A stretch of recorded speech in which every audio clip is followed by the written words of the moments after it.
You know. Alrighty, guys, thank you very much for joining me. So, what we are doing here today, we are learning all about the nature of the body, disease, how it becomes present in the body, and then most importantly, how we can fix it, how we can go about reversing this. And I'm going to get rid of this. That's really annoying. Sorry, I'm getting distracted.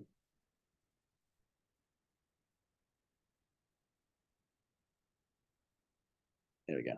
All right. So, yes, we are focusing on fasting, detoxification, how we can go about healing and reversing disease and how it becomes present in the body to begin with. So, essentially, as a whole, what I want to focus on is teaching you guys and helping you understand how to become your own healer. All righty. So, first and foremost, who am I and why should you listen to me? All right. Why should you listen to have anything that I have to say? Some of you guys might already know a little bit about me, having followed us on social media, my brother and I. But if you don't, I'll give you a little bit of a backstory. So I kind of came into this world, into the fasting world, detoxification, about 7 years ago, and I came through it or into it through my brother, Sinclair.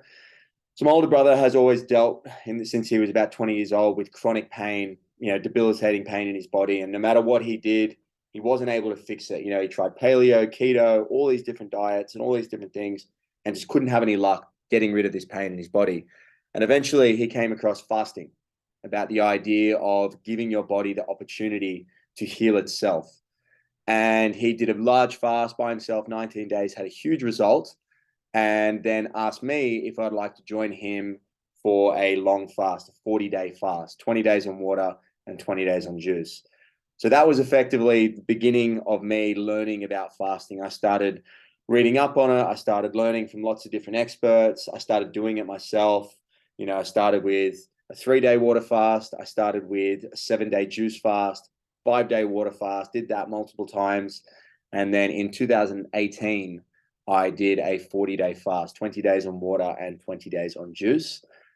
Since then, have done lots of other things, 10 days juice, 10 days water and things like that. But that was really in that 20-day fast. So that's my brother there, in case you haven't seen him. And this is us on our 20-day water fast, 20-day juice fast after the water. It was in that time, in that fasting experience, that I had a very profound experience and awakening where I was just like, I'd felt more clear, more energized, and more certain on what it is that I wanted to do with my life. And it was to share that experience, to be able to help people have a similar experience and heal them in the process, mentally, physically, emotionally. And, I've been doing that now for the last 4 years. And it truly is like my life's purpose. It's my calling that I'd spent 26, 27 years looking for, and I genuinely love it. And I've had a really, really fortunate position to learn from some of the greatest, fasting experts and healers in the world. A lot of you guys might have heard of these people. A gentleman called Tyler Tolman. He was our first mentor. He guided us through our 40-day fast. He has been working alongside his dad, who worked before him, for years and years. And he's extremely knowledgeable when it comes to fasting, when it comes to natural healing. And I've had the pleasure of sitting down with him multiple times to interview him, work under him, do fasting with him. So yeah, extremely fortunate. Gentleman by the name of Joe Cross. You guys might have heard of him before. He did a 60-day juice fast, and he made a documentary about it called Fat, Sick, and Nearly Dead. It's a really good documentary. If you haven't seen it before, I really recommend you go and look it up. He does a 60-day juice fast to heal an autoimmune condition he has, where he breaks out in really painful hives over pretty much nothing, just a slight touch of the skin in the wrong place, and he would break out in these really extremely painful hives. And the juice fast, 60 days on juices, almost completely healed him. After 2 to 3 months of plant-based eating after that, he was completely off medication.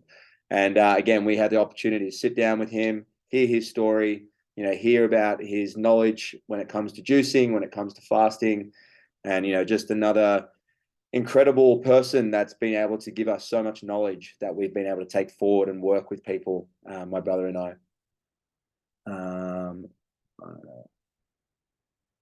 That's fine. It's going to get annoying. I apologize for these people coming in. And then these two gentlemen who came along a little bit later, in the last few years, Dr. Robert Morse, he's a naturopathic doctor who's in Florida over in America. He is exceptionally knowledgeable when it comes to plant-based eating, raw foods, fruits in particular, to heal and reverse disease in the body. Big advocate of fasting as well, but more about the fruits and the power of food into heal the body and herbs. And I've done courses under him. I've had the opportunity to interview him. Dr. Alan Goldhammer, he's a doctor of chiropractic work. And he is like, the gold standard of water fasting. He runs a clinic in Santa Rosa, California, called True North. And he puts people through like clinical 40-day fast, 30-day fast, really long, does all their blood work, does all their, their kind of, really particular stuff to make sure and monitoring their status as they go, and has seen incredible healing. All of these people that I just showed you have seen incredible healing in the work they do. Major chronic conditions, things that we're told we can't heal. Cancer, heart disease, diabetes, autoimmune conditions, some really, really serious stuff. And all of these people have seen success with that. And I've had the opportunity, alongside my brother, to learn from these people to really help shape my own philosophy when it comes to fasting and detoxification. So that's who I am, and that's why you should listen to me to sum up. So what are we here to talk about? So again, as I mentioned before, my job and my goal throughout this next hour and a half is to help you understand and help you believe that you can become your own healer, that everything you need to heal your body, you already have. You were born with it. What our bodies do, they heal themselves naturally. But what we're going to look more specifically about is the nature and cause of disease. Why do we get sick? We don't just get sick for no reason. It's not, some divine being, God, tapping people on the head going, you're sick, you get cancer, you get heart disease, you get diabetes. It's not like that. There are reasons that these things happen. All right. And yes, there is a genetic element to it, but genetics are not the final say in whether we get sick or not. It's the lifestyle we lead and the foods that we put into our body that will really determine how our health unfolds and plays out throughout our life. So I want to give you a bit more of an understanding as to what that looks like and the things to be mindful of. And, a lot of the things that we put into our bodies day to day that could be having a serious effect and serious damage to us. And then again, after that, we're going to look at how to naturally heal and reverse disease, how to support the body's ability to heal itself.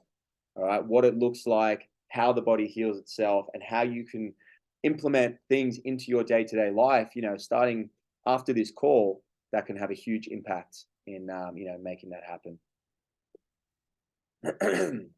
So, again, what we're looking at here is we're looking at taking a body that is sick and damaged and full of disease and changing it into a body that is thriving, that has vitality, is regenerated, is healthy, and is free from disease. And there are 3 steps to change. All right. And that's what we're going to be looking at here. This first step, is what this webinar is about. It's about knowledge. It's about learning what you need to do and how you need to start in order to start this process of change. And what knowledge does is it allows you to have belief. I could say to all you guys, go do a 10-day water fast, do these, protocols each day, and, you most likely will have a great result. But I'm a big believer that before you go and do anything like this, you yourself need to believe that it can happen. You need to believe that it's possible. And in order to do that, you need to understand it. Belief, do not for a second doubt the importance of belief. There's a medical phenomenon like that's recognized in the medical world called the placebo effect. I'm sure most of you guys have heard of it, where, people who are sick and suffering from a certain condition split up into 2 groups. One group's given medication that is supposed to fix and heal whatever it is they're dealing with. And another group's given sugar pills or something that's completely unrelated to their condition, but they all think that they're getting medication. And very commonly, people who are given the sugar pill go on to actually heal because they believe that they've been given the medication. Their mind, their body believes that they are healing. Nothing to do with what's physically coming into the body, but the power of their mind has the ability to heal themselves. So do not for a second underestimate how important it is to believe that you are going to heal. If you're watching this, if you are dealing with something and you go down the fasting path, you need to believe it. You need to, in your heart of hearts, believe that you can heal, because that is essential to the healing process. So when we move past that first stage, we put this experience, we put this knowledge into experience and action. All right, we start the process of actually starting to heal, to start to fast, start to detox the body. And then beyond that, the last step to change is becoming consistent in doing this. All right, if you go and do a fast, detoxify the body, have a great result, but then you go back to the lifestyle that you lived before you did all this stuff, that before you got sick, eventually you are going to become sick again. You are going to go back to the beginning and have to go through these stages again. So the 3 steps to change, a very important part, is the last one, of being consistent and implementing this change and this difference into your life. All right. So in order to learn the how, you must first understand the why. And that's what we're doing today. We're understanding why we get sick to learn how we can get well. All right. So I actually would love to hear from you guys why you are here. Why are you on this webinar right now? If you can write it in the chat, because just for my own personal interest and wanting to know, write it in the chat and what it is that you're here to deal with. If you feel comfortable doing it, if you're just here to learn, if you're just here to, kind of hear what I have to say, but if you're here with particular conditions and this is important to you, I'd really be interested to hear what you guys have to say. So don't be shy. Hopefully you guys can put a message in the chat.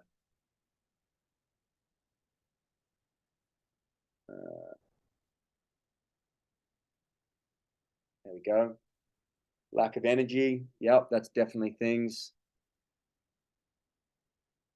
Because these are all things that you can improve and you can reverse. They're all being caused by something.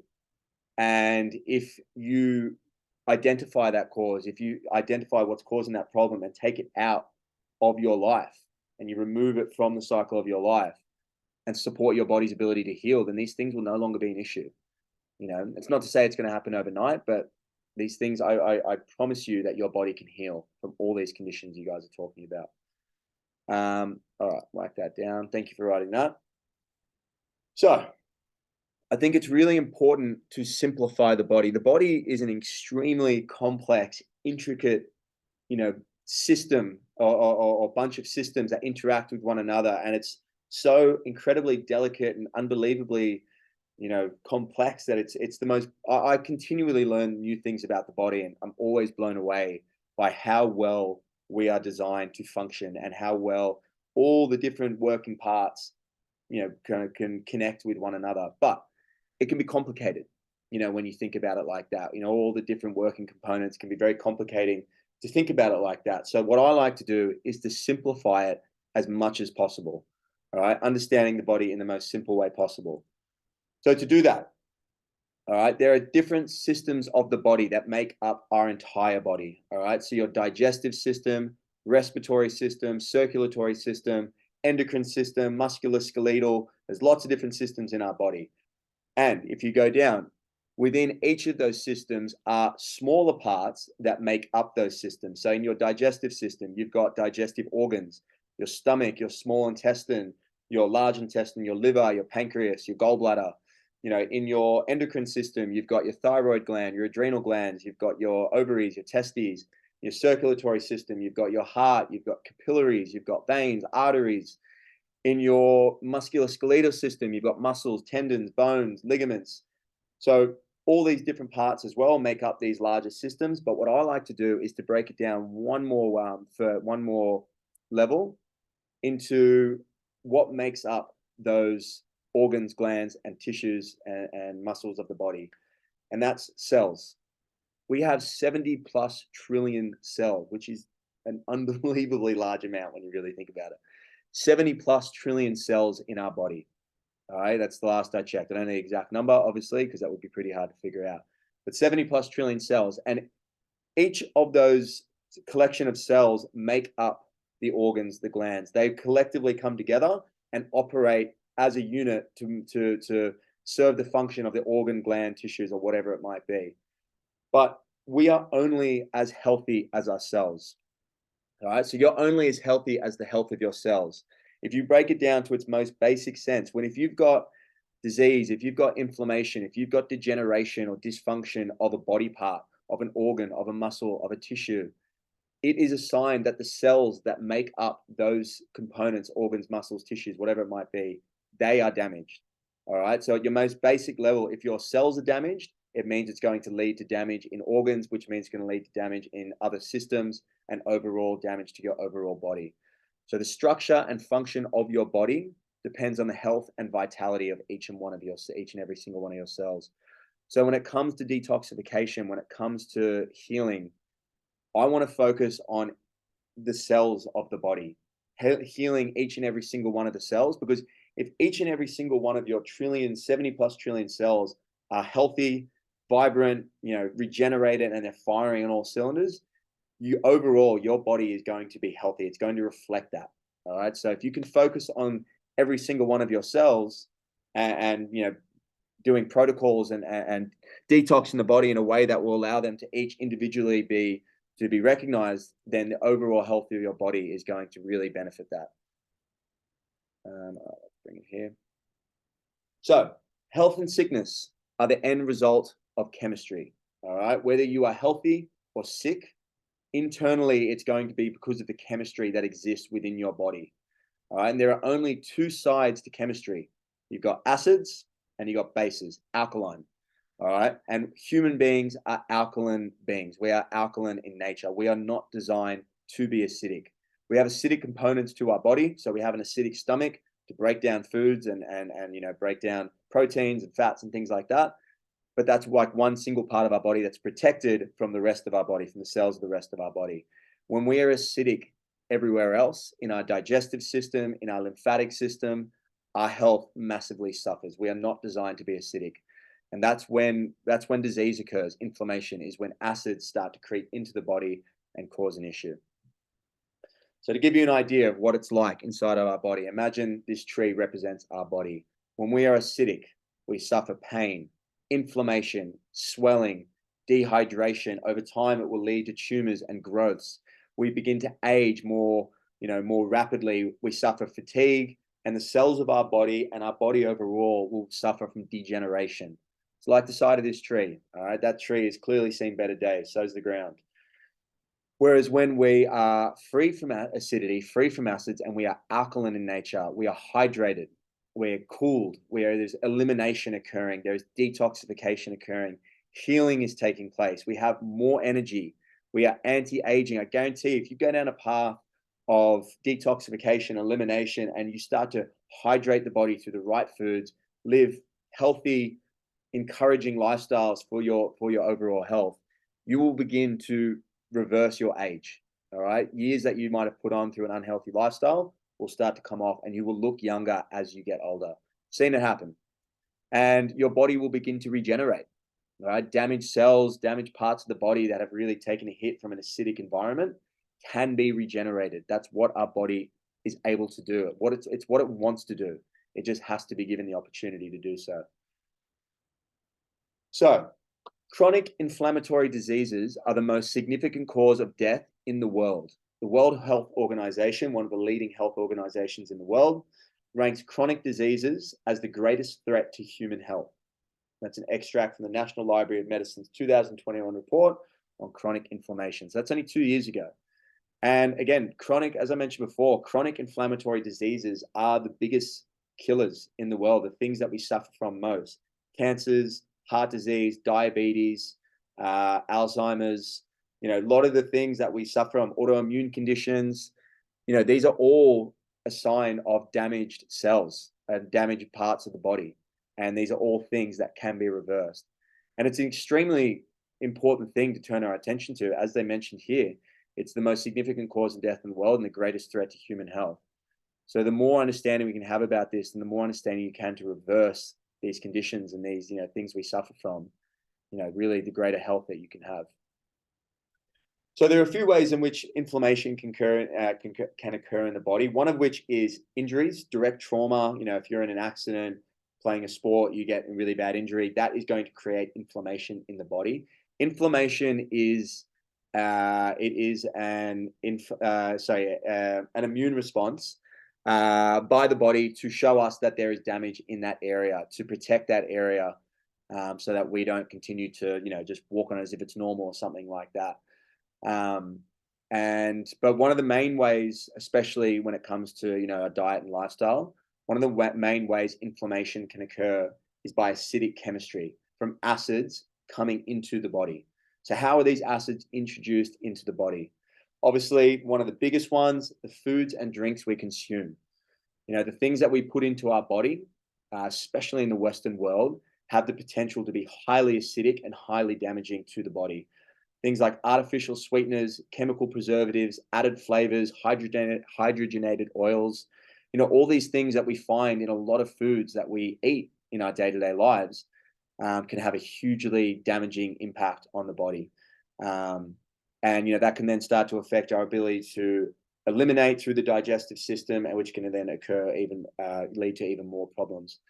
The air we breathe, obviously, if you live in a highly populated area, you're most likely going to be breathing in carbon monoxide from, fossil fuels and things like that. Has a very highly acidic, damaging effect on our body.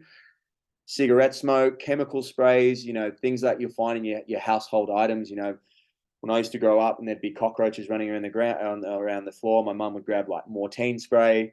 That thing's literally got like a skull on the back, cross and bones, which means highly poisonous. And we're spraying it, which is then coming up into the air and we're breathing it in. It can have extremely damaging effect on the body. Same with a lot of sprays that we have in the house. And then skincare products as well, antiperspirants can have a really damaging effect as well.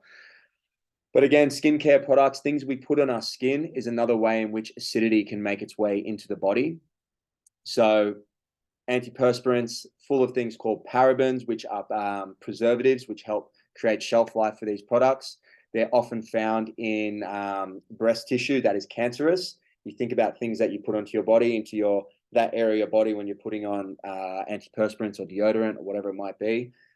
They are highly acidic. And, you think about anything you put onto your skin is being directly absorbed into your bloodstream. All right. So it's going through your skin into the bloodstream to be circulated throughout your entire body. So it's extremely important what you put onto your skin. I wouldn't be putting on anything into this is extreme, but I wouldn't be putting anything on my skin that I wouldn't put in my mouth. All right. Because it's just that simple. If it's got things in your cologne, perfume, sunscreen, beauty products, antiperspirants, whatever it might be, that has chemicals in it that are not natural to be eaten, it's going to make its way into your body as if it was being eaten. Pharmaceuticals.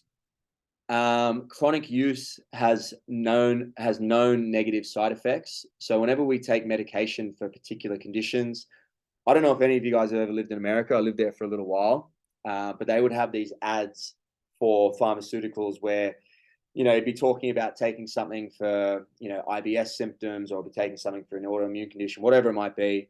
And these people are running around in fields, they're playing softball, they're the happiest they've ever been because they're taking this medication.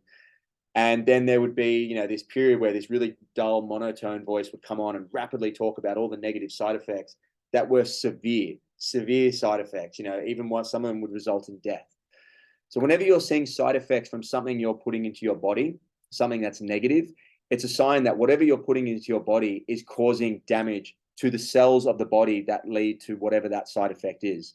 Again, if you're having issues with your liver as a side effect, your kidneys, your heart, whatever it is, it means the cells that collectively build up to be that part of your body are damaged. So pharmaceuticals, medication have known side effects, especially when they're chronically used. So they are acidic to put into the body. And I understand they do have a place at times, in an emergency situation, painkillers when you have an emergency accident or something like that.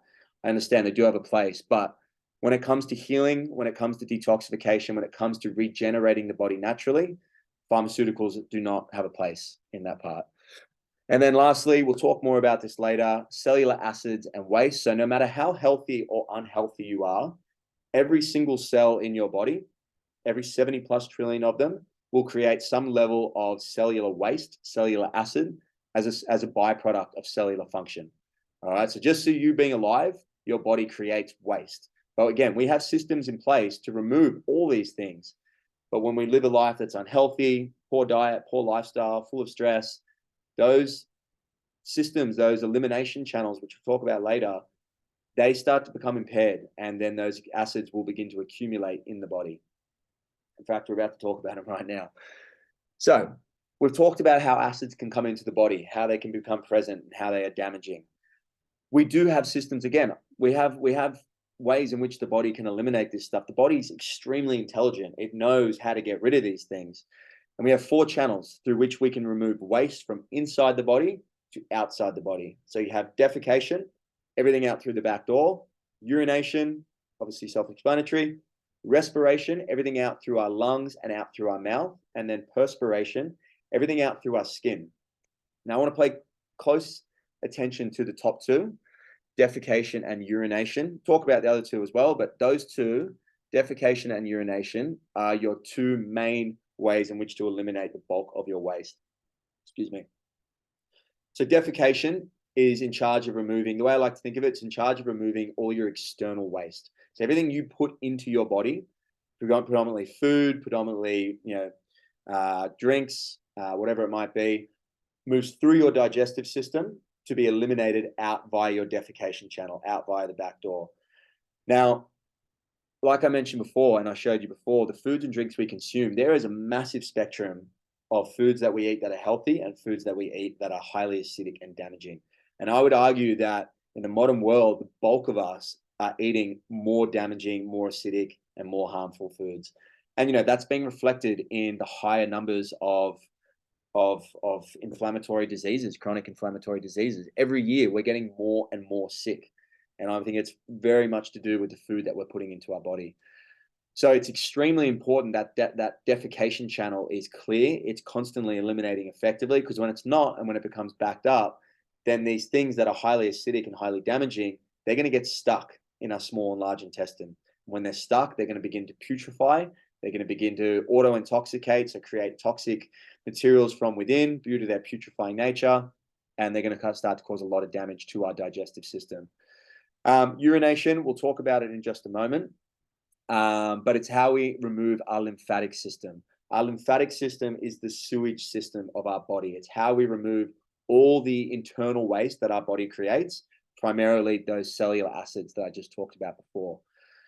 So those are the 2 ways in which we eliminate waste most. When they are not working effectively, when we're not eliminating out our defecation or urination channels effectively, then these other channels will then start to have to pick up some of the slack. In particular, perspiration. You'll notice when you potentially get a little bit sick, backed up or something like that, you'll find you'll start coughing things up. You'll cough up mucus, you'll cough up phlegm, your breath will be quite bad. You might get a coated tongue.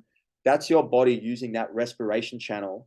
Because these top 2 are not eliminating effectively, your body's using that respiration channel to now start to eliminate from within. It doesn't want to be acidic. It doesn't want to hold on to this waste. So it will start to remove this via your respiration channel.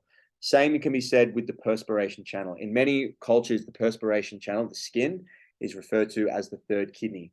So when the kidneys are not eliminating effectively, your body will then start to push waste out through the skin. So if you're looking at acne, if you're looking at, pimples, eczema, rashes, skin conditions of some kind, what you're looking at there is your body eliminating waste from internally, from inside. And that's because your urination channel and your defecation channels are not eliminating effectively. If you start to clean those top 2 up, if you start to get them moving effectively, all those skin conditions you might be dealing with, skin conditions that you're dealing with, will begin to improve. I promise you. If you look at the modern world that we live in, you look at the kind of conventional ways of treating things. When we get diarrhea, we take anti-diarrhea medicine. We stop ourselves from shitting things out. You think about it, if you've got diarrhea and you've got like hot, acidic, and it's painful and it doesn't want to be inside you, wants to flush out immediately, clearly your body needs to get rid of something. The last thing that you should be doing is taking medication to bang yourself up, to block yourself up. That's the last thing you're going to be doing, because what that's doing is it's trapping whatever's inside of you that's acidic and harmful and wants to get out, or your body wants to get out. It's trapping it inside you in your colon to then be acidic and cause inflammation internally. When we have anti-nausea, sorry, when we feel like we need to be sick and we want to vomit, we take anti-nausea medication to stop ourselves vomiting. Again, same with defecation, same with diarrhea. If you need to vomit, all right, if you feel like you are vomiting or you have the desire to vomit, your body needs to get rid of something. It's trying to get rid of it from the stomach out this, top channel. And yet we take medication to stop that happening. Again, we're just pushing things back down. When we break out in skin conditions, we break out in hives, we break out in rashes or eczema or whatever it is. We put cream, we put steroid cream and ointments onto our body to push it back in. You think about what that's doing. Your body is trying desperately to push things out because it's internally starting to create damage inside of it. And what we do is then start to push things back in. And what will happen over time, when your body becomes so acidic and you've blocked every channel of elimination that it has, so it just has accumulating acids within it, those acids will then start to cause damage to cells and things like that. But eventually what will happen is your body, because it's becoming so acidic and it desperately wants to protect itself, it will then start to take those acids that are present in the body and create internal encapsulations inside the body to protect the cells and the rest of the body from what the nature of those acids. So it'll create internal rubbish bins that will stop those acids from being able to damage, the cells of the body. Those internal encapsulations, we know them as tumors, we know them as cysts, we know them as polyps, lipomas, whatever they might be. That is what your body does when it's systemically acidic and inflamed. It creates internal rubbish bins, internal encapsulations to protect itself. All right, and then what do? We cut out tumors, so then the body has to make two more. We don't fix, the problem. We don't fix the root cause. We don't address the issues of why we're acidic in the first place. We just take out, that really overly obvious thing that's inside the body. So again, what we want to focus on today is learning how to fix the acidity, fix, why the acids are occurring and eliminate them from our body. So we're going to take a little bit more of a look at the top two. So colon health, extremely important. When it comes to detoxification, I like to refer to your colon, your defecation and urination channels as your lead two dominoes. All right, because when you get your colon eliminating effectively, your defecation channel, when you get your lymphatic system moving and eliminating out via your urination channel, all the other issues that your body's suffering from will then start to improve, because they are most often a result of these two channels, defecation and urination channels, not working effectively. All right, so when we start to get these top two, urination, defecation, when we get these lead two dominoes moving, all right, everything else will then start to feel the benefits of it as well. So the colon is a reflex organ. And what this means is that the health of your body, so the health of your colon directly impacts the health of the rest of your body. All right, I've got a little chart that much greater men and women than me have put together over years that will give you an indication of what that means. So we have your colon here. You have your ascending colon, transverse colon, descending colon, your sigmoid, and your rectum just here. And when your colon is inflamed, when it's congested, impacted, constipated, or just impaired in some way, it's going to directly impact areas that are associated with that part of the colon. And it doesn't even necessarily have to be attached to your stomach. All right, if you see here, there's areas that will affect your legs, your right leg, your foot. It'll affect your pelvis. It'll affect your liver, whatever it might be, neck, ear, into that upper head area. Sorry.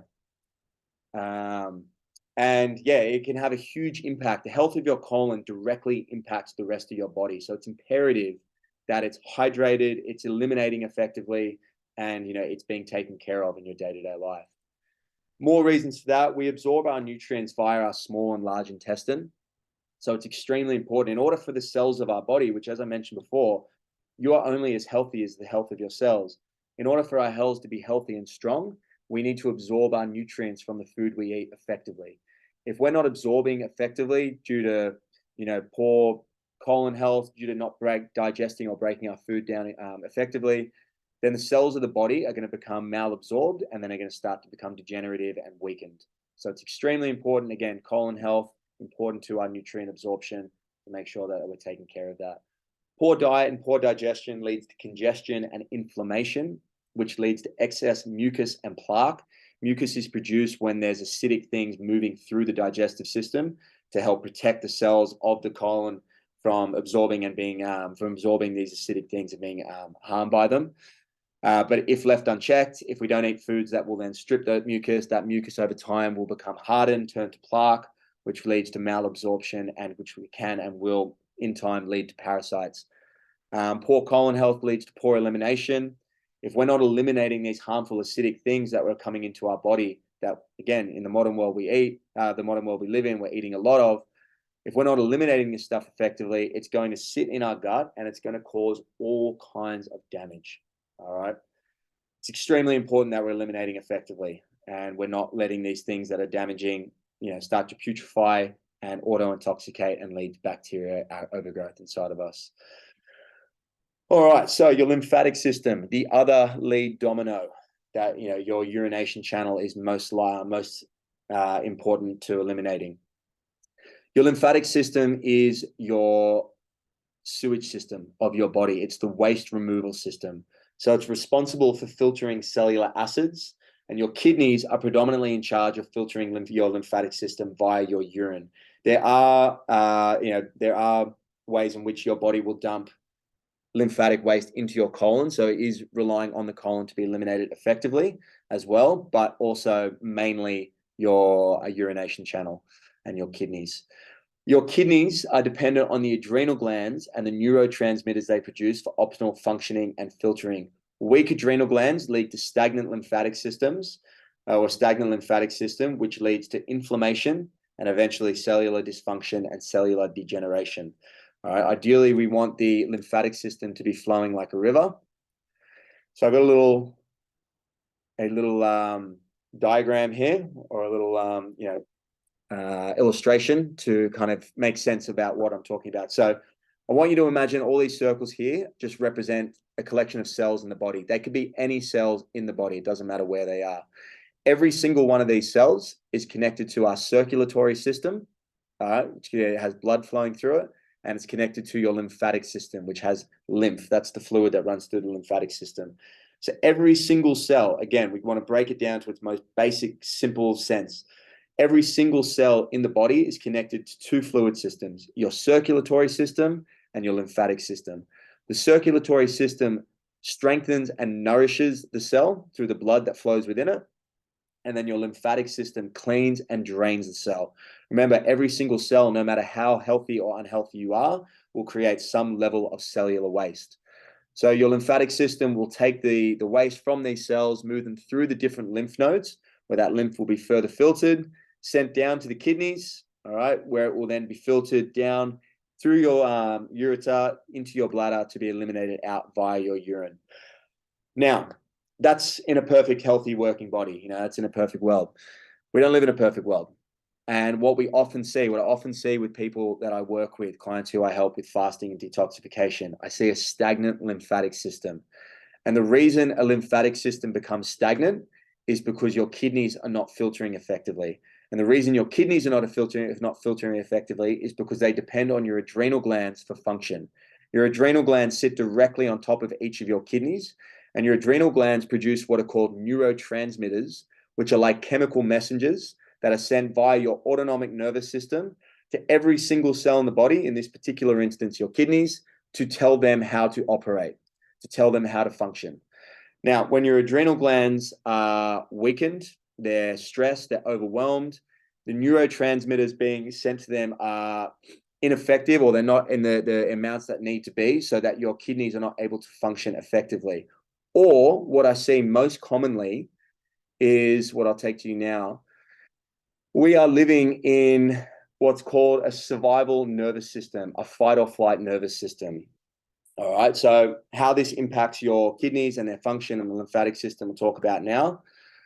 So your autonomic nervous system, which is one of two nervous systems of your body, you have two nervous systems, first of which is your central nervous system. To put simply, your central nervous system, it's what controls most of our voluntary movements. So the way we move, the talk, our senses, things like that, that has most of the control over that.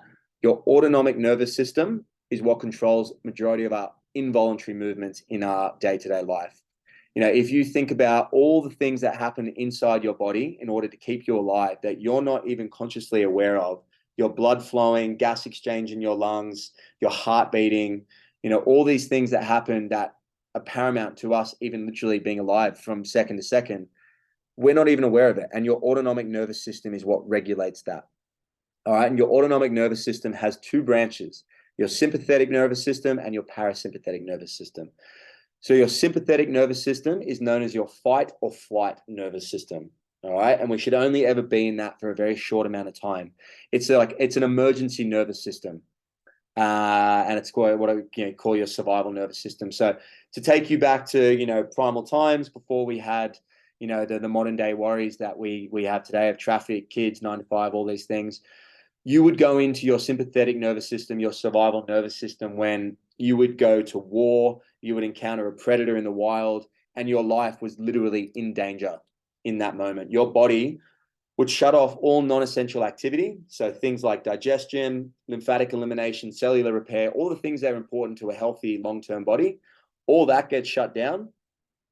And your body produces massive amounts of stress hormones to give your body energy to then either fight, in a war, fight against a predator, whatever it might be, or to run, fight or flight.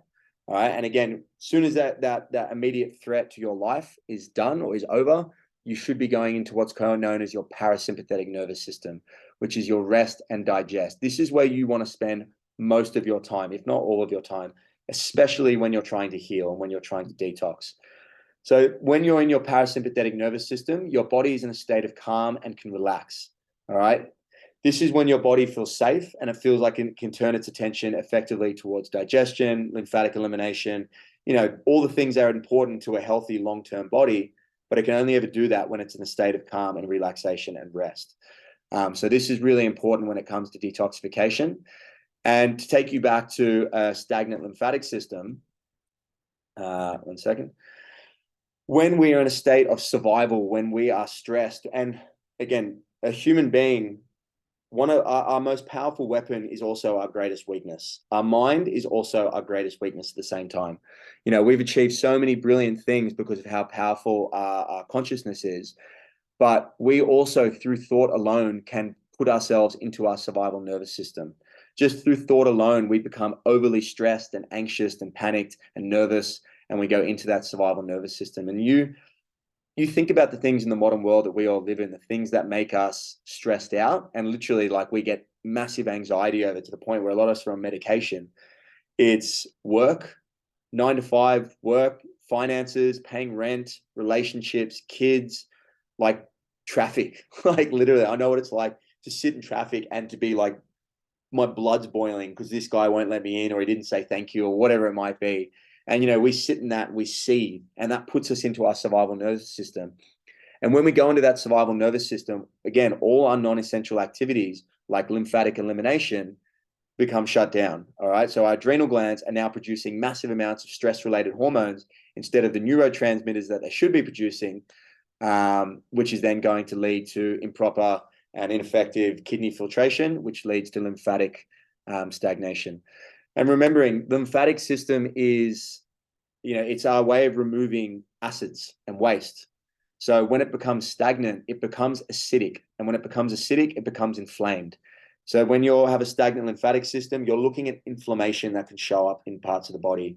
You think of any condition that has the word itis on the end of it, whether it's pancreatitis, arthritis, hepatitis, whatever it might be, that is an indication that there's inflammation in that area. All right, and that's often directly linked to a stagnant lymphatic system. But to give you an idea of why this can be really serious if it's left unchecked, your cells will continue to produce waste, no matter how healthy or unhealthy you are. They will continue to produce waste, and they don't care if your lymphatic system is stagnant. They will continue to produce waste and acids and continue to dump it into the lymphatic system. Eventually, your lymphatic system will become full. It'll become jam-packed. And these acids, these cells, which are still producing waste, can no longer put that waste into the lymphatic system because you can't dump something into something that's already full. So those cells will then start to take on that waste. They will start to then accumulate that acid internally and continue to produce more and more and more. And if we don't do something about our lymphatic system, those cells will then just start to create so much waste and accumulate so much waste within themselves that that acid inside will then start to create damage. That damage will lead to cellular dysfunction. So you'll see issues with the function of the cells. Again, remembering the cells create organs to create tissues. So you're then all of a sudden looking at dysfunction in organs, tissues, glands. You're then looking over time at cellular degeneration. So you're looking at dead, dying cells, dead, dying organs. And then finally, you're looking at cellular mutation. This is very far down the track, but this is what happened if you do not check your lymphatic system and allow it to flow effectively. You're looking at cellular mutations, which over time, at that point, you're looking at autoimmune conditions, you're looking at cancerous cells, and you're looking at some pretty chronic stuff. So that's what can happen. And, that's obviously to highlight the importance of a healthy flowing lymphatic system, which again comes down to healthy functioning kidneys, which come down to strong, rested, and working adrenal glands. Hopefully that made sense for you guys. So thought I'd throw in a few testimonials while I'm here. So this is a client of mine. Her name is Cassie. We worked together about a year ago. She was suffering. So she had COVID at the end of the year before, and kind of was in a bit of a bad state, but got through it, and then had some really long-lasting symptoms. Just quickly, I put this up on my social media a little while back, and I got bombarded by people saying that long COVID's not real or COVID's not real. Whether you think that or not, that's not the point of this conversation. That's the diagnosis she was given by the medical professional she went and saw. So all the symptoms you see here, they were being told that that was long COVID. She didn't necessarily care about the diagnosis. She just wanted to get rid of the symptoms, didn't want to go down the medical route, decided to come work with me. So she was in a pretty bad way: brain fog, headaches, anxiety, blurred vision, and intense fatigue, like literally the point where she couldn't work, couldn't do anything. This is her, and I quote, "I was struggling to do basic tasks, and leaving the house was becoming difficult. At my worst, I couldn't even drive or go to the shops." So we got into contact. We set up a program for her. It was a 45-day program. It had 10 days, it was 15 days of preparation. So it was raw foods, colon cleanse, fruits, and then juices, all in preparation for a 7-day water fast. And then we came off the other end of it with coming out in the opposite direction with going to juices, going into fruits, raw foods, and then finally start to implementing some cooked foods back into her diet as well. But the idea of our program was to prepare her, give her body nice, preparation, primed, full of energy, ready to go into a water fast, and then come out the other end. She had a great result. Again, her words, and I quote, "Within the first 10 days of starting the detoxification journey, I began to feel a shift. I could feel the brain fog starting to lift, and I was experiencing less fatigue and anxiety. By the time I completed the 7-day water fast, I was symptom-free and remained symptom-free to this day." I spoke to her a few weeks ago. I asked her if I could put this in the webinar just to catch up with her as well. And she's still, to this day, that was over a year ago, symptom-free. So it works. This stuff really works. You give your body the time and energy and the opportunity to heal itself, it will go and do exactly that. So now we have an understanding of how acids accumulate in the body and how they can lead to inflammation and chronic disease. But how do we fix this? Detoxification, the process of removing harmful or toxic chemicals, so detoxing and removing harmful chemistry from the body, and then regeneration, the act of improving a place or system, especially by making it more active or successful. So we're looking to detox the body, clean it out, and then regenerate it with our diet and lifestyle and strengthen the cells and get us back to our healthiest and most vibrant versions of ourselves. So let's get on to fasting and detoxification. So fasting and detoxification is about letting go, releasing that which no longer serves us in every way possible. When we are sick, when we are inflamed, when we are acidic, we are holding on. We are holding on to waste. We are not eliminating. And that's more than just physical. All right. There's a huge emotional element when it comes to, sickness as well. But in this particular instance, there's a huge emotional element to healing, to detoxification. You have to be willing to emotionally invest yourself in the process. And often that can be a really challenging time because we've all gone through different traumas, and, those traumas, throughout our life can have a really serious, long lasting impact on our physical health. and you have to be willing to let go. So I say that to you now, for all of you who are sitting here thinking maybe this is a path you want to go down, you have to surrender yourself to the process, physically, mentally, and emotionally. Alrighty. So first and foremost, when it comes to healing detoxification, you have to fix the root cause of the problem. All right. Some of you guys might be sitting there, you mentioned these things before in the chat. You've got symptoms, things that you're dealing with them day to day, fatigue, digestive symptoms. You might have rashes on your skin. You might have some sort of, condition internally with one of your organs not functioning properly. Your symptoms are not the problem. All right. They are a signal of a deeper lying issue inside the body. They are a signal from your body to you, to your consciousness, that something is wrong. That's why it's so important to pay attention to your body. If things start popping up, if you start feeling a certain way, there's a reason for that. There's a reason why that's happening. And you need to pay attention to understand why and what that journey to fix that looks like. As I mentioned before, the leading cause of disease and chronic sickness is inflammation. Inflammation is a direct result of acidity within the body.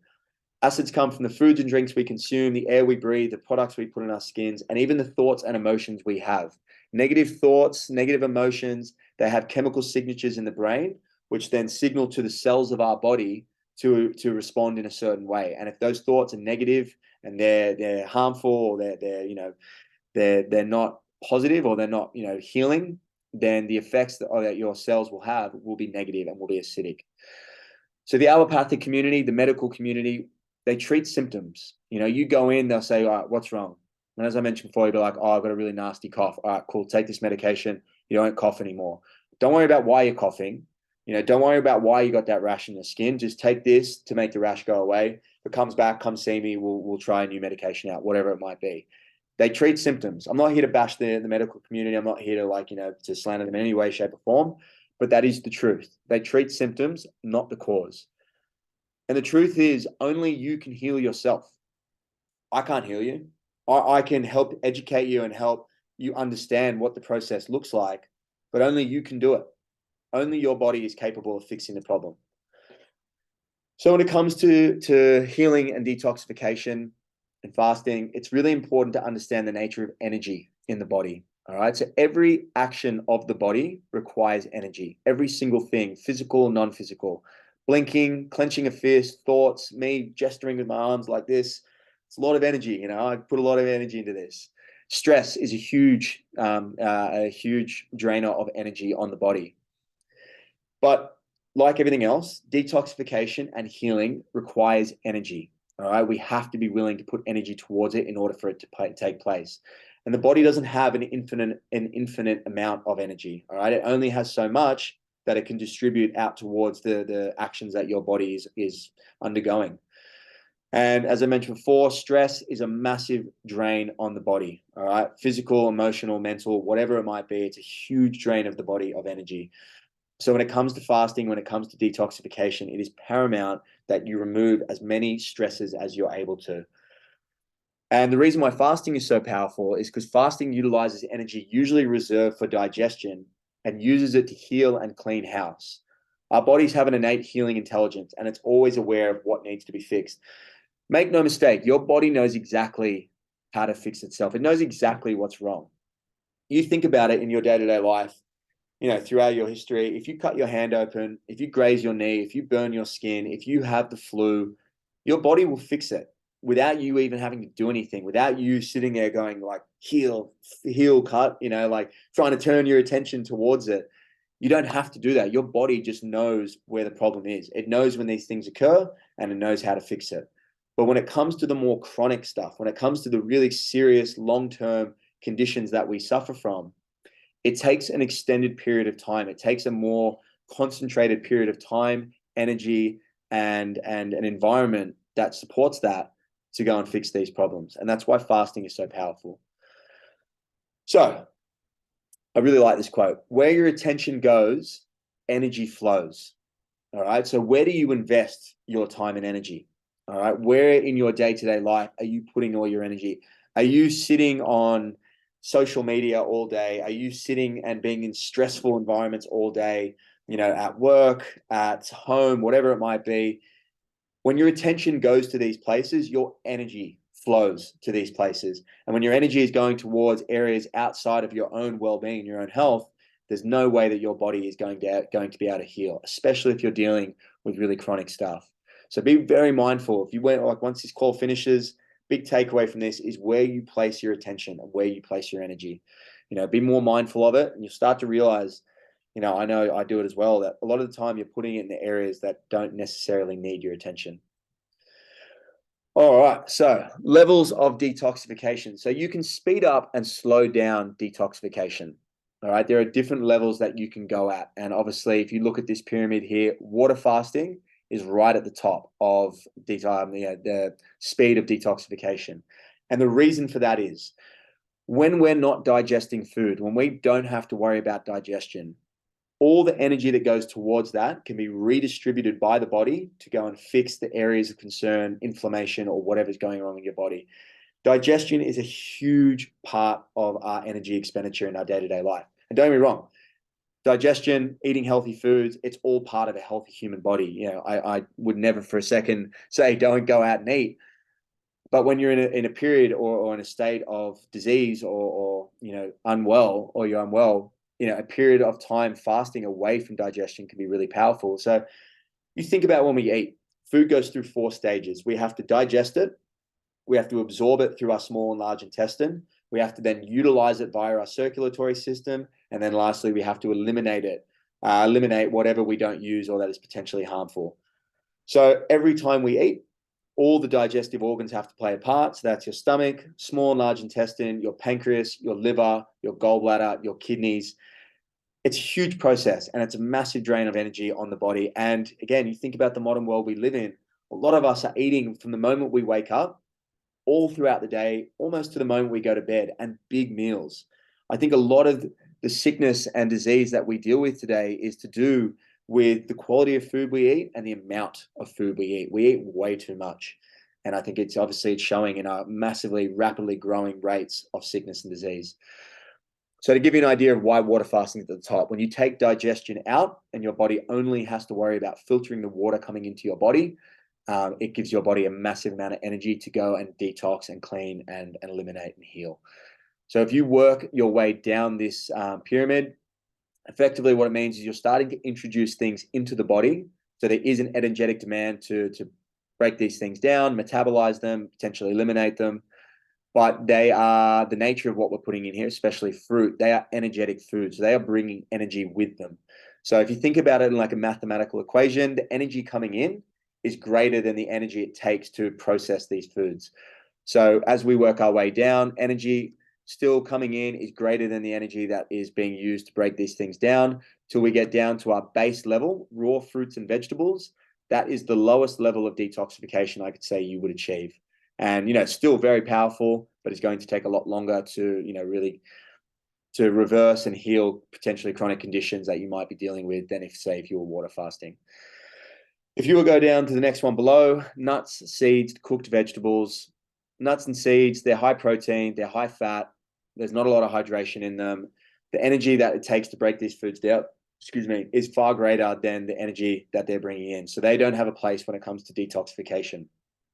Cooked vegetables, when you're cooking anything, you're essentially cooking the energy out of it. You're cooking the natural living vitality that comes in raw foods out of it so that the energy that is being introduced into the body is far significantly less.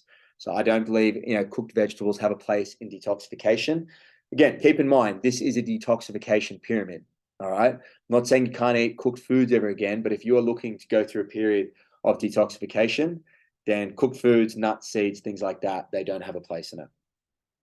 And then below here, you know, I know not everybody here is vegan, nor do I expect everyone to be so, but I would say animal proteins, especially dairy, and then, you know, especially things like refined processed foods and sugars. These are the things that not only do they not have a place in detoxification, but they are starting to introduce in larger amounts the acids and harmful chemistry that are going to lead you down the path of needing to detox in the first place. So yeah, to give you an idea of what that looks like, let's look on. So let's turn our attention to water fasting in particular. You know, when it comes to fasting, that is the most powerful way in which to heal the body. So the digestive process is one of the biggest consumers of energy in the body. It's estimated that 80% of the body's energy goes towards the digestive process when we eat. Food goes through 4 stages, mentioned them just before. And again, mention all those digestive organs that must be involved in the process. Fasting allows for the body to take a much needed rest. All right. When you are sick, when you are inflamed, when you are full of disease, fasting gives your body a chance to rest and recover and regenerate and repair and detoxify. It's a really powerful way in which to physically, mentally, and emotionally give your body an opportunity to rest and recover.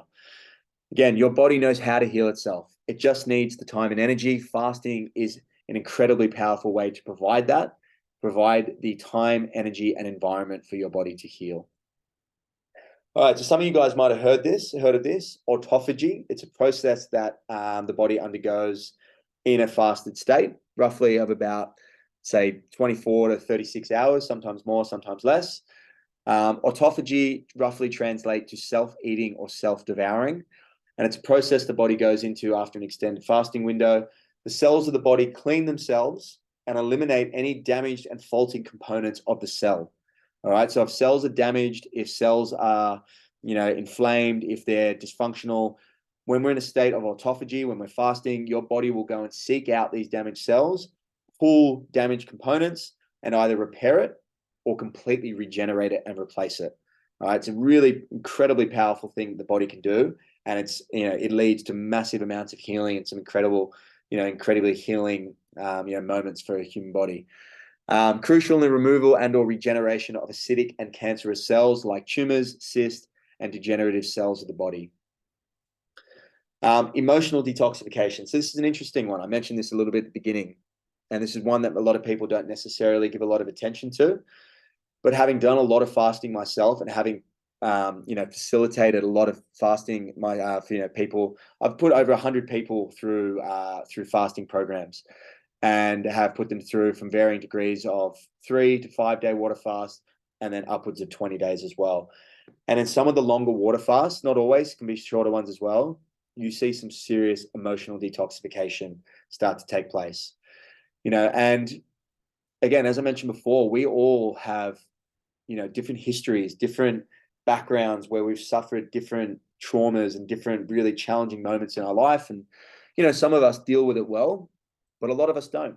A lot of us prefer to distract ourselves, ignore these feelings, push them down, because it's easier to do that in the short term than to sit there and really feel the hardship and the challenge that can come with, emotions and, challenging times in life. But when we fast, we remove the distractions and coping mechanisms that stop us from feeling negatively. So all of us do. We all have distractions in life. We all have coping mechanisms. Television's a big one. Partying and alcohol is a big one.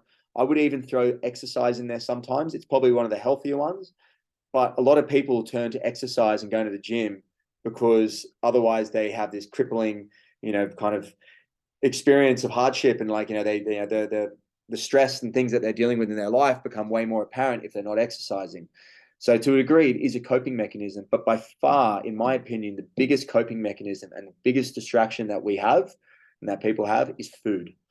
We turn to food in our moments of hardship, in our moments of challenge, and we do it because it distracts us, it comforts us. We call it comfort food. Literally, all the unhealthy stuff, we call it comfort food because we turn to it in our moments where we're really having a tough time.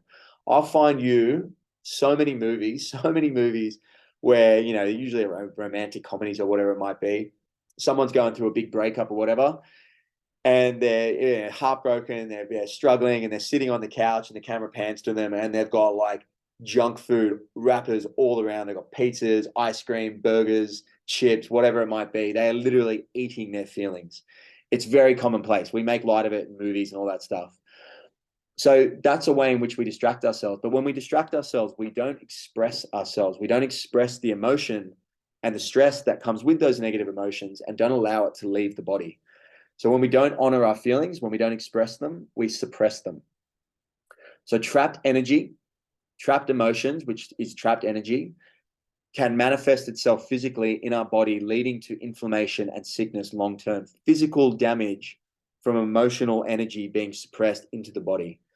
And what fasting does, it takes away the distractions. It takes away food first and foremost. But a lot of the time, when I get people to fast, try and get them away from their television. I'm not saying you can't watch a movie and things like that, but they're just going to sit there and watch TV for 5 days straight or 10 days straight. I really encourage these people to do breath work, meditation, walk, be on their own, sit in their own feelings, and allow whatever needs to come up when they're fasting to come up. And I've fielded calls from people who call me in tears, and they'll be telling me about this, hectic, traumatic experience they had when they were younger, and they're like reliving this experience, and they're crying and they're yelling and they're angry, but that's all those emotions that they've pushed down from a young age, for however long, it happened to go.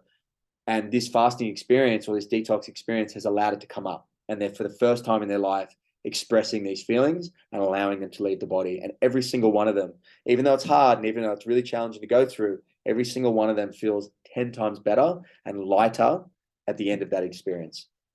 So this can happen, and it's a big part of detoxification. So if you ever go down this path, if you're listening to all this and you think that you want to go down a path of water fasting, just know that that's a really big part of it as well.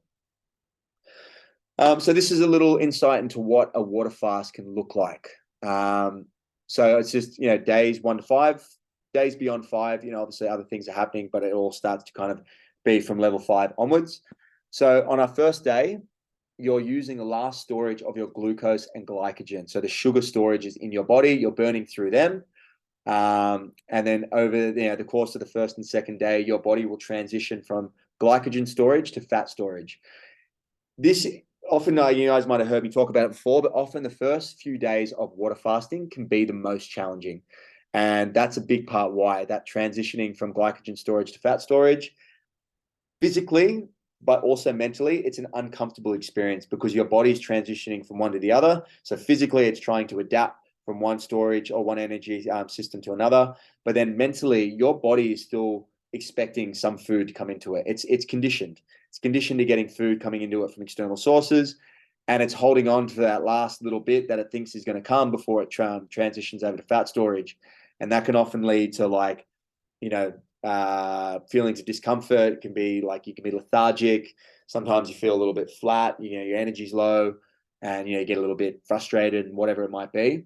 But often from days 2 to 3, and then sometimes day 4, once you start to then go into ketosis, where your body is producing ketones in the liver for its fuel, it's burning its fat to produce ketones, it becomes a lot more comfortable. Autophagy begins at around that 24-hour to 48-hour mark. On day 3, again, your body is producing usually ketones for energy. And around this time, your body will completely have regenerated its immune system and all the white blood cells in it. So white blood cells that are used to fight foreign pathogens, bacteria, all the things that are potentially damaging and harmful in our body.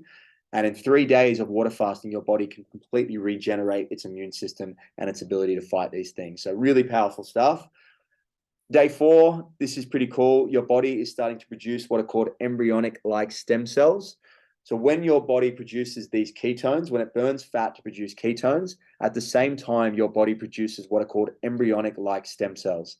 All right. Stem cells in fetuses have the power to take the place of any single cell in the body to replace any single cell.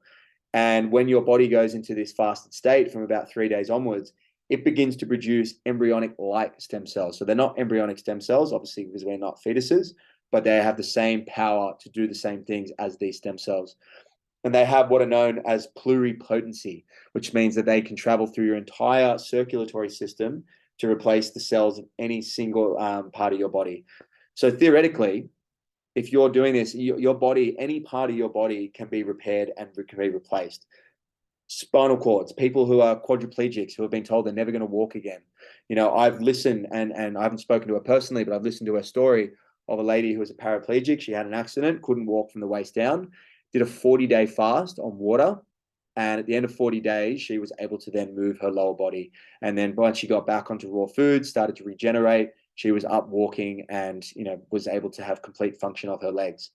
And that is an indication of why your body is producing these stem cells or embryonic-like stem cells that are able to go and repair and replace any cells in the body that might be damaged, degenerative, or whatever it might be. So extremely, very powerful stuff there. Very cool.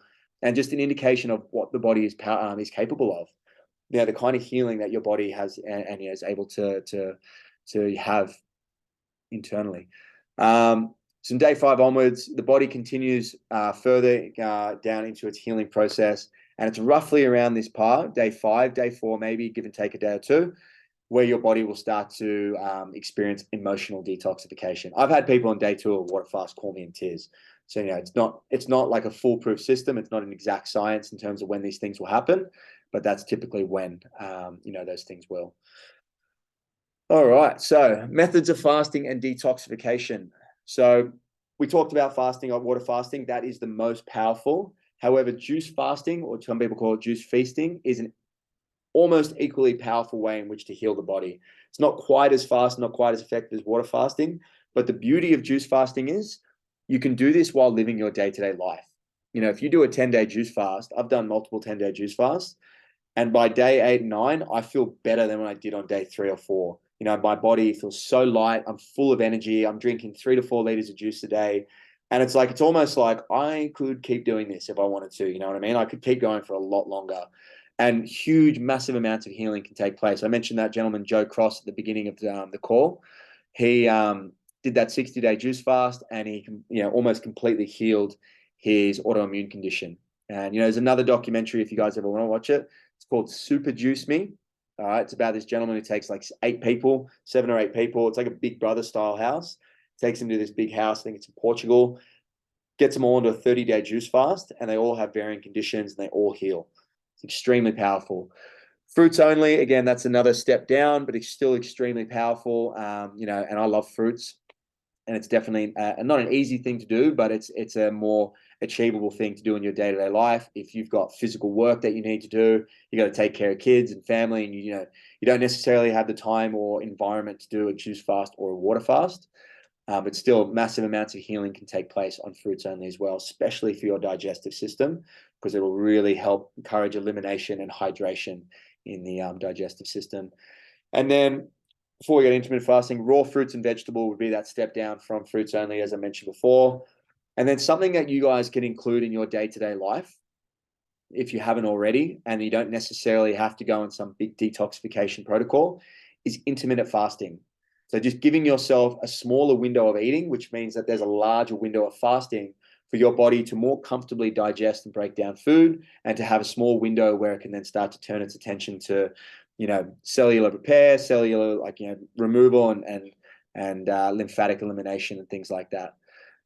So that's a really powerful way to do it, whether it's 16 hours, 16-8, 20 hours of fasting, 4 hours of eating, or even just 1 meal a day. I've seen people have incredible results, not just in their healing, but in their physical body. They get very lean, they get very, ripped, if you want to call that. They get very muscular from 1 meal a day. They're eating large meals, but they're only eating 1 meal a day, and their body takes really good shape from doing that. And then lastly, I'm a plant-based eater. I'm a big advocate of that. I think it's the way that we're designed to eat. But obviously, I'm not going to sit here and get into a vegan debate or whether that's the right thing to do. But I think that's a really powerful way to start your healing process. If you're someone that eats high amounts of meat, high amounts of dairy, you eat lots of processed foods and things like that, your first step before you really even think about fasting is to remove a lot of those things, especially the processed foods, and to cut down on the meat and dairy. I think you'll see huge impacts and benefits if you do that. Last thing we'll talk about before we get into some Q&A. So daily protocols. You guys can do this in your day-to-day life to assist detoxification in your day-to-day life. Again, whenever it comes to detoxification, you're looking to open up the 4 channels of elimination. So things like deep breathing, meditation, few benefits of them in regards to the 4 channels of elimination. When you breathe more deeply, you're able to exhale more acids. Every time we exhale, we are breathing out acids. We are breathing out waste. So when you're taking short, sharp breaths, you're holding your breath, you're losing an opportunity to eliminate waste. So breathing deeply as often and as consistently as you can is a great way in which to eliminate acids. But on top of that, deep breathing and meditation is a really good way to allow your body to get into that parasympathetic nervous system, which is what we talked about a little bit before. All right. And only when we're in our parasympathetic nervous system can our body turn its attention to detoxification, elimination, cleaning out the digestive system and things like that. So really important to include those in your day-to-day life. Gua sha, some of you might have heard me talk about this. It's a skin scrub. So it's bicarbonate of soda, which you can get at any supermarket or any health food store. You mix it with distilled alcohol. So I use vodka. You just need any vodka, get the cheap stuff. I know it sounds crazy, but trust me, like this stuff will change your life, change the quality of your skin. You mix it together to get a wet sand consistency. And then what you do is you scrub it on your skin just before you get in the shower. All right, scrub it on your skin. What happens is you use an exfoliating glove or a loofah. And what that does is it opens up your perspiration channel, your skin. All right. And then the nature of the alcohol, which is antibacterial, will kill a lot of the bacteria that sits on the surface levels of your skin. The bicarbonate of soda is alkaline in nature. So it will then start to alkalize that area of the body, making your skin soft, making it smooth. And I guarantee I've had people who have looked at me like I'm crazy when I've told them this. Even I thought it was a bit weird when I heard about it. I've done it now for the last 5-6 years. And I notice when periods of time when I don't do it, my skin doesn't feel as good. And as soon as I get back on the gua sha, my skin's soft, it's smooth, it's glowing, and it looks way better. So I really would encourage you guys to do that. Enemas, I don't know if you guys are familiar with them, if you've done them before. Enemas are a really effective way to help clear any congestion you might have in your gut. So, just a simple little hose up the bum, you get some filtered water, and then you filter it up nice and gently into your colon. And it will make its way around any blockages that you might have in your colon, and then gently flush them out. I wouldn't use this all the time. I would say just use this when you feel like you need to, when you feel like your body is, kind of blocked up or constipated or something like that. It's a really good way to, kind of help alleviate that. And then lastly, sauna, sun, getting into environments that will help open up your skin, help you sweat. The sun is a really powerful way to help detoxify your skin, pull acids out of the skin. They say there's nothing healthy about a tan. I would wholeheartedly disagree. There's nothing healthy about a burn, I will say that, but a tan is incredibly important for our body because it's an indication that we're getting sun. We're told to fear the sun in the Western world, that the sun damages us, causes skin cancer, it's going to shorten our lifespan, whatever it might be. We rely on the sun for life. Without the sun, planet Earth, us, plants, animals, we cease to exist. Every other single living organism on the planet turns to the sun. Flowers turn to face it. Animals go out in nature to sit in it. We're the only species in the world that have somehow gotten this fear of it. And I don't think it's any coincidence that we are also the most sick species in the world. I think that has a big part of it, part to do with it as well. So get as much sun as your body will allow you to. If you start to burn, yes, you don't want to sit there and start to peel. That's definitely too much. But get as much as you're able to. And then something like a warm bath. Everybody loves a warm bath. Throw some essential oils. Throw some bath salts in there, magnesium salts, Epsom salts, sorry, and just relax. Being relaxed, being rested is a fundamentally important part to the healing process. So make sure you take care of yourself. Put yourself first. If you're going to do any kind of detoxification or healing protocol, fasting protocol, you have to be a priority. And I'll say that right now. You have to be a priority. You can't put others ahead of yourself. I'm not saying that you have to forget you have kids or you stop going to work, but you have to make yourself a priority alongside those things. All right. Because if you don't, you're just not going to get what you need from that experience. Your stress is still going to be up. As I mentioned before, where your attention goes, your energy flows. If you're not putting your attention on your healing and detoxification journey, then your energy is not going to go towards your detoxification and healing. All right. So it's extremely important. Make yourself a priority, in anything that you do when it comes to that. All right. So now that you have the knowledge, what is the next step? All right. So I know some of you guys are clearly dealing with things. What is your next step to starting to fix these conditions that you're dealing with? As I mentioned before, if you don't have any experience fasting, your next step might be simply going plant-based or cutting out, shit foods, cutting out foods that are toxic and harmful, things that I mentioned before. If you've got a little bit of experience, then, you might then go to intermittent fasting. If you intermittent fasted before, you might go to a 24-hour water fast. You finish dinner that evening and then you don't have dinner or you don't have your next meal to the next evening at the same time. If you've done that, you might go to a 3-day water fast. You might then go to a 5-day juice fast, 5-day water fast. You just slowly build your experience and your comfort level with whatever it is that you're doing. And, you slowly get to a point where you're comfortable potentially going 7 days without food, 10 days without food. And that's when obviously the major healing can occur. So I can't speak for everyone where you're at, but what's your next step? I would say just start at the next part of, next level of where you're already at. If you don't feel comfortable doing that on your own, or if you would like to be guided, I'm going to do some shameless self-promotion. I hope you guys don't mind. I run a program that I run every 6 weeks to 2 months. Next one starts in about 12 days. It's a 21-day detox program with me. It's very personal. You get a one-on-one consult with me at the beginning, and then weekly one-on-one calls. This is what it looks like. So it's 4 days raw plant-based. All right. So really help the body start to get primed and ready. 3 days fruits, 3 days juices. Again, so we're just kind of starting to build that level of detoxification, priming the body with energy, starting to clean out the digestive system before we even get to the water. We do 5 days on water, 3 days of fruits coming off it, and then 3 days back onto raw plant-based. All right, that's the end of the 21 days, and then I give you some guidance on how to break that afterwards. All right, what's included in this 21 days is a group Facebook page to share and learn with others from all over the world and have any questions throughout the program answered by me. So people from all over the world do it. I've had people in America, I've had people in Lebanon, I had one lady in Latvia, didn't even know people were watching that over there.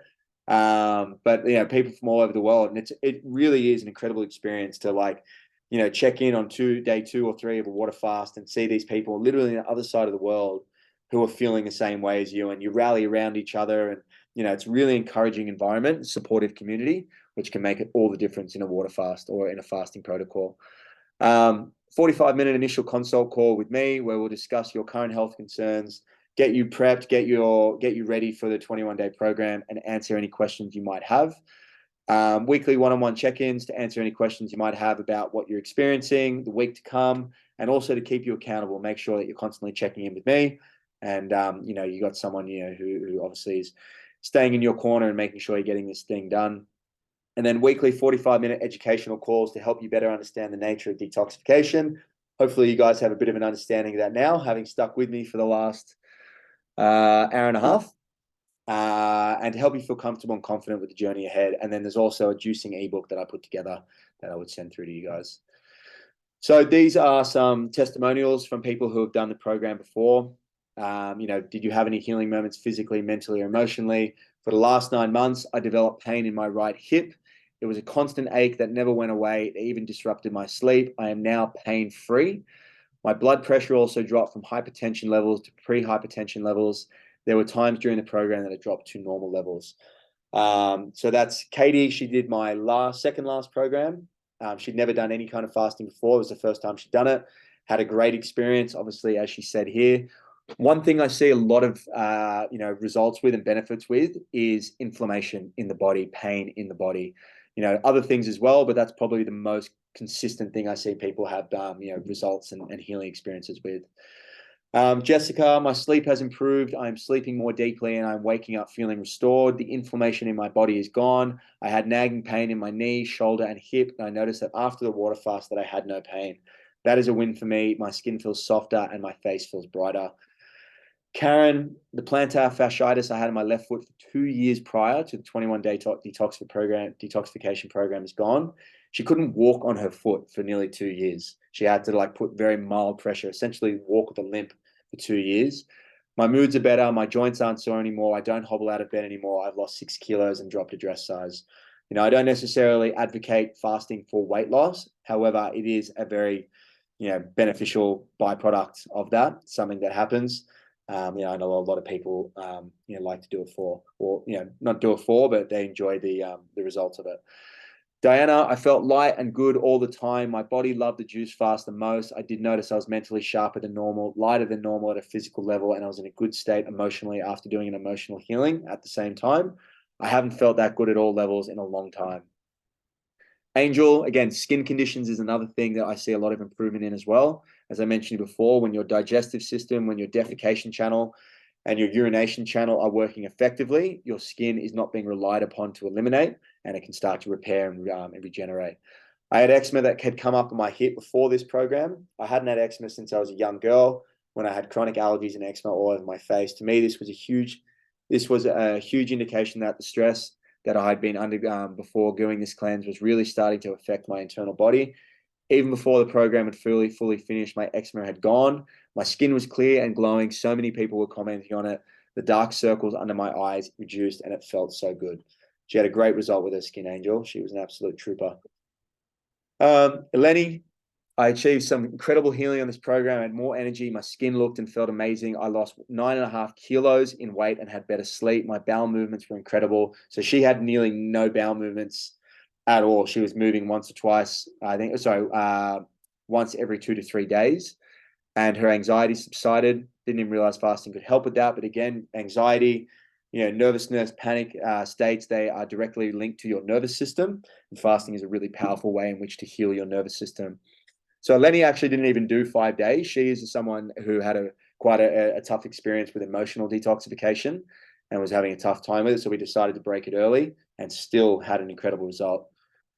All right. So that brings me to the end, guys. So obviously, yeah, from here, I hope you guys have had some great experiences. I hope you guys have learned something. I hope you guys have learned something. I hope you guys have had some takeaways from this. And I hope you guys, most importantly, do believe that you can heal whatever it is that you're dealing with. When I talked about at the beginning, belief is so important to the healing process. I hope now, having a little bit more understanding about what's actually happening inside your body that's causing you to be sick, but also what it looks like to reverse that. I hope that you now have that belief that, there is a path for you to go down to heal your body. If you're interested in doing this 21 detoxification program, you can go to this link above, take a screenshot of it, take a photo of it if you like. You can go to our social media. You'll find it on there in the link in our bio. If you're interested in some longer term coaching, some one-on-one stuff that's private to you, you can email me at saxonfischergray.com.au. s.fischergray7@gmail.com. Telling you the wrong thing. And we can, talk more about it there, and we can come up with a plan and a price that would be specific to you. Any questions from anyone? Anyone got any questions? If you want, write them in the chat, and we can go over these now if you like. Just going to leave that chat up there. So let me know. Good question, Rick. Exercising during the 21-day program. In the first 7 days, not a problem. I don't mind doing some level of exercise, not super strenuous stuff.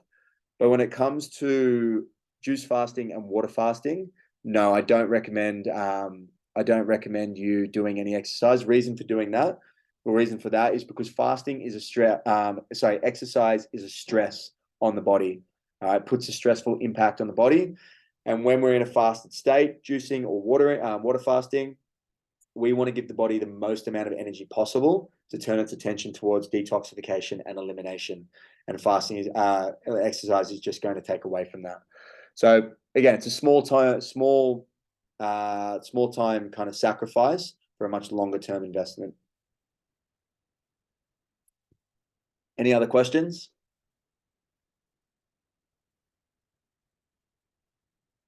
All right, that's nice to hear, Cheryl. I look forward to having you on board. Yeah, so you can carry on. I've had people who have done longer water fasts. I would be mindful of going longer than 7 days. 7 days is probably the limit that I would have of someone continuing on in the water fast in the 21 days. The reason for that being is because the breaking the fast portion is extremely important as well. And I would want to make sure that I'm a part of that for you, and I can be there for you and answer any questions. So if you go longer than 7 days, let's say if you go to 10 or beyond, I'm not going to be a big part of that kind of, or I'm not going to be an intimate part of that breaking process. So I would say the longest you would do in the 21 days would be 7. But that's still an incredible. 7 days is a very long time to water fast, and very powerful way in which to heal the body. So you know, it'd still be very beneficial for you to do that. What was that question there? Sorry. When you say different payments, do you mean like payment installments? So you're doing like maybe 2 to 3, you know, kind of smaller payments that make up the one? Yeah, we can organize that. We could organize that outside on like privately. I would give you another option. That wouldn't be a problem. So if you want, message me at that email there. If you wanted to do some payments installments and maybe paid in you know, in 2 to 3 or however many, and we can organize something for you. That wouldn't be a problem. Any other questions, guys? It would appear not. Thank you to all of you for showing up. I know you guys are in some different time zones. You know, really appreciate you guys taking some time out to sit down with me and yeah, be a part of this, and look forward to hopefully working with some of you guys. See you later, guys. Bye. Oh, he's still there. Here we go. See you guys.